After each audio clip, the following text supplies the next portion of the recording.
हरे कृष्ण, हरे कृष्णा। आवाज़ आ रही सबको? पीछे आवाज़ आ रही है? पीछे आवाज़ पूरी तरह से नहीं आ रही क्या? हाथ उठाइए सब लोग जिनको आवाज़ आ रही है। धन्यवाद। कुछ साइड में आवाज़ आ रही है उधर? धन्यवाद। तो जो पहले जगन्नाथ सुभद्रा बलदेव की रथ यात्रा होती थी तो वो बदल गई और अब वो बदल करके कृष्ण बलराम की रथ यात्रा प्रारंभ हो गई। इसके पीछे भी कुछ कारण समझ में आता है कि कृष्ण बलराम की इच्छा है नगर घूमने की, उनकी भी इच्छा होती है घूमने फिरने की। जब ब्रज में थे तो 84 कोस के ब्रज में घूमते फिरते थे और शोभा देखते थे। तो कृष्ण बलराम मिल करके जो है पूरे ब्रज भूमि को जो है पवित्र करते थे, लेकिन वो दिखाते थे कि उनकी घूमने फिरने की बड़ी इच्छा है। तो जब कृष्ण बलराम को अक्रूर जी लेके आए ब्रज से मथुरा में जो है जब उपवन में रथ पहुंचा तो ब्रजवासी पहले से वहाँ उपस्थित थे, इकट्ठे हो गए थे। तो कृष्ण बलराम रथ से उतर गए और नंद महाराज और ब्रजवासियों के साथ मिल गए। अक्रूर जी ने कहा कि आप कृपा करके मेरे घर को पवित्र करिए। तो कृष्ण बलराम ने कहा कि नहीं, हमारी इच्छा है पहले मथुरा में घूमने की, मथुरा में नगर दर्शन की बड़ी इच्छा है, नगर को घूमने की बड़ी इच्छा है। तो पैदल जो है कृष्ण बलराम चल रहे हैं मथुरा की सड़कों में और पवित्र कर रहे हैं मथुरा को, लेकिन दिखाते ये हैं कि उनकी देखने की बड़ी इच्छा है, घूमने की बड़ी इच्छा है। और उस समय मथुरा के स्त्री पुरुष थे, वो जो है बहुत उत्कंठित हुए कृष्ण बलराम का दर्शन करने के लिए।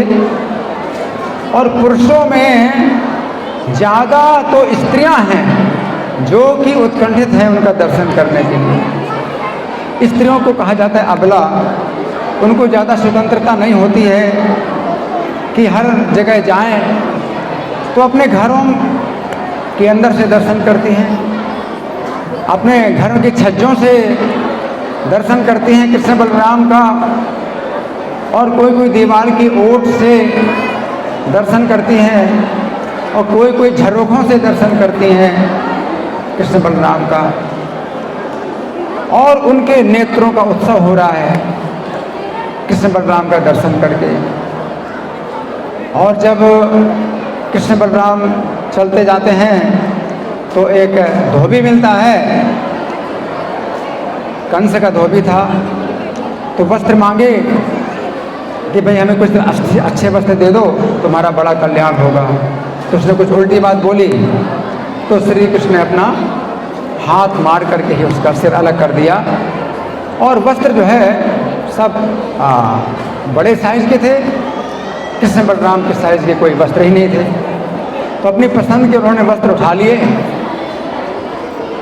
और उसी समय एक दर्जी मिला, दर्जी की दुकान थी, तो उसने अपनी दुकान में बुला दिया और उसने अपना सौभाग्य माना कि कृष्ण बलराम के शरीर में जैसी जैसी नाप है वैसे वैसे वस्त्र को जो है वो सिलता जा रहा था। हाथों की नाप लेता है तो हाथ का जो है वो वस्त्र बनाता है, पैरों की नाप लेता है, कमर की नाप लेता है, सीने की नाप लेता है, सब तरह की नाप ले करके उसने जो है वस्त्र बनाए। और उसने बड़ा सौभाग्य माना कि उसके जो है स्थान में कृष्ण बलराम स्वयं आ गए अपनी नाप देने के लिए। तो वो जो दर्जी था वो पिछले जन्म में मिथिला का दर्जी था और बड़ा अच्छा कारीगर था, कपड़े की सिलाई में बड़ा सिद्ध हस्त था। जिस समय राम लक्ष्मण आए थे मथुरा नहीं मिथिला, राम लक्ष्मण आए थे मिथिला और उनका विवाह होना था मिथिला में। महाराज जनक थे मिथिला के राजा, तो सबसे बढ़िया दर्जी जो था मिथिला का, उसी को आदेश दिया था कि राम लक्ष्मण के जो है लिए विवाह के लिए वस्त्र तैयार करे। तो राम लक्ष्मण के विवाह के लिए जब वस्त्र उसने तैयार किए तो सबसे बढ़िया वस्त्र तैयार किए, लेकिन उसकी एक इच्छा बड़ी मन में बनी रही। और वो इच्छा ये थी कि राम लक्ष्मण अगर उसके पास होते और उनके साइज, उनके हाथों के साइज, कमर के साइज, पैरों के साइज, सब साइज जो है वो नापता, उसके अनुसार वस्त्रों की सिलाई करता तो कितना अच्छा होता।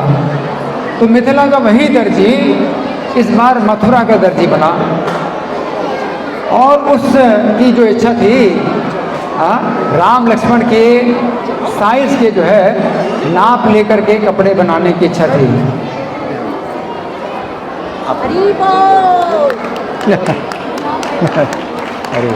हरे कृष्णा। तो मैं क्या बता रहा था कि उसकी बड़ी इच्छा थी कि राम लक्ष्मण की साइज के जो है कपड़े बनाए, खुद ही नाप ले, उनके शरीर के हर अंग की जो है नाप लेकर के वो कपड़े बनाए। तो उसकी इच्छा पूरी हुई कि उस समय राम लक्ष्मण ही बलराम और कृष्ण के रूप में आए और उसके ही स्थान में आए। उसने जो है अपने हाथों से नाप लिया। इस प्रकार से कृष्ण बलराम जो है अब पूरे अपने सही नाप के कपड़े धारण करके मथुरा में आगे बढ़े, मथुरा के सड़कों में आगे बढ़े। तो सुदामा नाम का दर्जी मिला और सुदामा नाम का जो दर्जी था उसने अपना बड़ा सौभाग्य माना। उसने जो है कृष्ण बलराम को जो है बड़ी अच्छी जो है मालाएं धारण कराई और केवल गले में ही माला नहीं धारण कराई, कृष्ण बलराम के शरीर में अनेक अंगों पर मालाएं धारण कराई। उसने अपना बड़ा सौभाग्य माना। तो ये जो दर्जी था ये जो है पिछले जन्म में कुबेर का जो है माली था, हेम माली नाम का जो है मालाकार था, कुबेर की सेवा में था। तो इसने जो है शंकर जी को प्रसन्न करने के लिए 10,000 साल तक रोज 300 कमल चढ़ाने का नियम बनाया था। तो 10,000 साल तक रोज 300 कमल शिव जी को उसने चढ़ाए हैं और शिव जी प्रसन्न हुए। जब शिव जी प्रसन्न हुए कि वर मांगो, तो लोग शिव जी से वरदान मांगते हैं, भौतिक वरदान मांगते हैं और उससे अपना फिर बंधन बनाते हैं, कर्म का बंधन बनाते हैं। लेकिन इसने शिव जी से जो वरदान मांगा, ये वरदान मांगा कि मुझे जो है भगवान की प्राप्ति हो, भगवान के चरण कमलों की प्राप्ति हो। तो ये वरदान मांगा शिव जी से। अगर शिव जी से कुछ मांगना है तो भगवान की भक्ति और कृष्ण की सेवा का वरदान मांगना चाहिए। तो ये कुबेर का जो माली था, हेम माली, इसने जो है शिव जी से वरदान मांगा भगवान श्री कृष्ण के चरण कमलों की प्राप्ति का।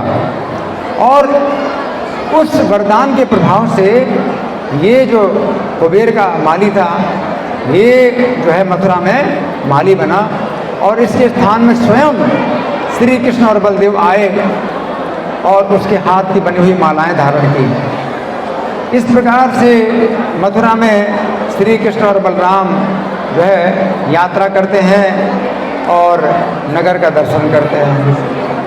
अब श्री कृष्ण बलराम को पता चला कि बरेली शहर भी बड़ा सुंदर है, तो इसलिए बरेली का भी जो है देखने के लिए वो अपने जो है रथ यात्रा के रूप में सवारी निकाल रहे हैं। तो बरेली की भी जो विशेष रूप से जो माताएं हैं ये ज़्यादा स्नेही हैं।